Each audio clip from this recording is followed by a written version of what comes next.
I wanted to make this video today and get some civil discussion in the comments, only civil, about an update that seems to be coming to the game. I was watching a Trav Guy interview with Hugo, and he mentioned that you would be able to ice bomb the Doom Hunter boss in an upcoming update.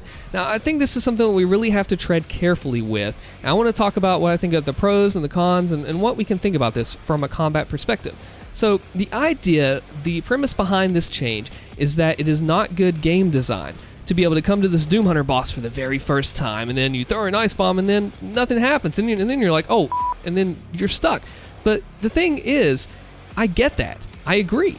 If you have a boss and then you don't know to ice bomb the future ones, it will put you in a bad game design little loop there. So, can we find a way to do this without making the boss fight too easy?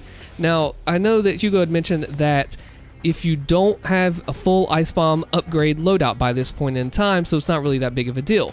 You can also basically have a few upgrades by that time, and as long as you have the longer ice bomb or the upgrade that lets you keep them frozen for longer, you're good. Now, the biggest thing I'm talking about here and how I think it decentivizes the Falter system is something that I definitely want to talk about. Now, the Super Shotgun Blood Punch it's awesome for the Doom Hunter sled. Now, that should stay because it's high risk, high reward. You do not want to get close to this guy without creating an opening through the Falter system, or in this case, the Ice Bomb. So I definitely want that to stay. Now, newer players may not know to do that because the tutorial and what we know about the Doom Hunter says to go for the shield with the plasma, which also does work. Or even the microwave beam is really good at that. But I know that over time, over this past year, we found new ways and different ways to tackle this boss. My concern is that the Ice Bomb is such a powerful tool, and to use it on a boss, the only boss that we could ice bomb, aside from the Marauder, which was patched out, rightfully so, that was really too much, is the only one's a Doom Hunter by this point, which all the bosses are a little different, so I get that, but let's just take a look at this real quick here. There are different ways to falter an enemy, and up until this point in the game, you don't really have a true place that says, hey, you need to learn the Falter system if you want to hit this on a more advanced level, and this is the perfect time where we're going to teach you how to do that. Whenever I fight the Doom Hunter boss, I find myself doing Heat Blast Falters. I find myself doing Frag Grenade Falters. You can even do Remote Detonation. The whole point is, it is the first time in the game that really pushes you outside of your comfort zone of what you know and makes you use these other methods because your Ice Bomb does not work anymore. So, you learn about the different ways to falter and things outside the box from what you normally have to do up until that point. Because sure, you have Mancubi and other things that you can falter, but you don't really have any Cyber Mancubi or any of those things. Now, I did about a 20-30 minute long complete breakdown of the Doom Eternal combat system, and what I've noticed is that most of the intermediate level players will use the Ice Bomb and fall back only on that for the Falter system. They don't explore these other options that they have in their toolkit and have had the whole time in the game. They just stick to that one. So if we have an opportunity in the game, as we do now, to be able to show these players, hey, there is more out there than just using an Ice Bomb to go in and get closer to your enemy. You have the Heat Blast, you have the Frag Grenades, you have the Remote Detonation, just anything and everything. This gives them an opportunity to learn these things more. Now, just having the Ice Bomb alone is not going to completely destroy the Falter system and make it to where it's like, oh, this is the only thing you can use. It does give you more variety. It does teach you better game design for the future. I'm just concerned that, especially with the upgrades that you can get, and what most new players should go for when they start out, at least I did, that by that time, you'll be able to use it a little too much. So, we'll at least have one Ice Bomb when we start the fight out. Honestly, over the course of the time, and it taking 35 seconds to respawn, you're probably going to have 2 Ice Bomb upgrades for that first phase. So when you go into your second one, I imagine you'll have another 2, maybe 3 because the fight lasts longer. This gives you 4 to 5 at least Ice Bomb opportunities in the whole entire Doom Hunter fight across the 3 enemies. Combine that with your Heat Blast, your Remote Detonation, and your Frag Grenades, which by this point you won't have double frags, more than likely, if you were going for the Ice Bomb. But hey, it's just a thought there, you very well could. And it's talked about often that games have a fun zone. I'm using this term literally in that using current tools and using the things will keep you in the zone. For example, using the Super Shotgun only is not the fun zone because, well, I guess it could be for some people, but it's not the design and the idea behind the game. The idea is to explore all your tools, use all that you can for the current situation that is at hand. So by saying that, yes, ice bombing the Doom Hunter does make sense in that regard, but I'm just worried, how can we put this in the game without making it a little too easy, especially given that you have 4 or 5 that you can use.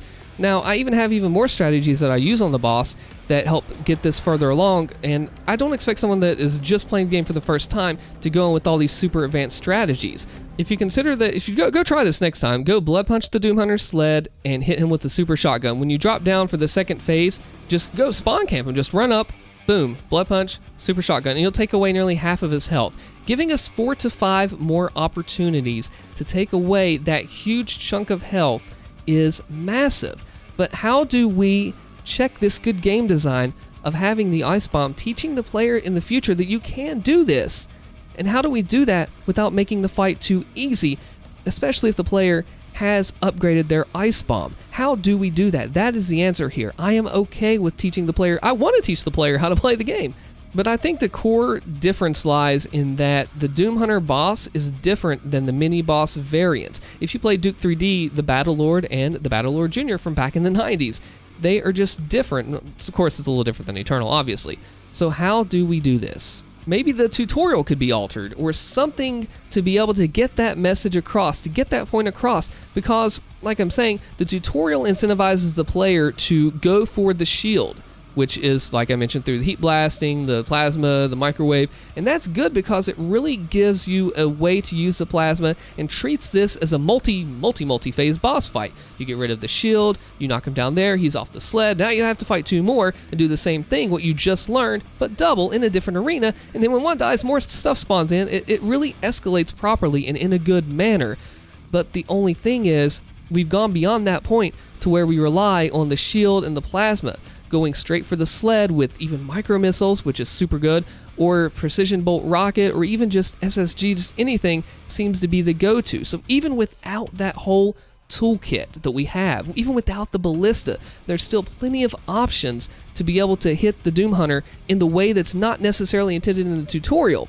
But if we go with the tutorial way, what's the ice bomb do for us? When we freeze the Doom Hunter, we don't even have to worry about that shield at that point in time. We're just going to go right at him, which is what we do anyway. So I just am wondering, is that tutorial that says to go for the shield compared with all these falter methods that, honestly, they don't really use the shield in that regard, do they match up? Like, how do, the question of the hour is, how do we show the player good and proper game design and take that into the future as they face these mini-bosses, while still not opening up a whole new way to make the fight easier given the current state of the game? If this was always this way when it started out, maybe the balance and things could be changed in the Doom Hunter boss fight to maybe give him a little more health or a little more something, not to make him a bullet sponge. But to go back and make a change after all this time has passed really has to be done very carefully. And I don't doubt that id is thinking carefully about that and listening to the players. That's why I want to have a discussion point, only civil discussion. I do not want to make this some silly argument that it does not need to be, about game design, players, combat, and everything in Doom Eternal. What do you think? Comment and let me know below, and also check out the huge combat analysis video here. I think you'll like it. I'm Allstin. See you later.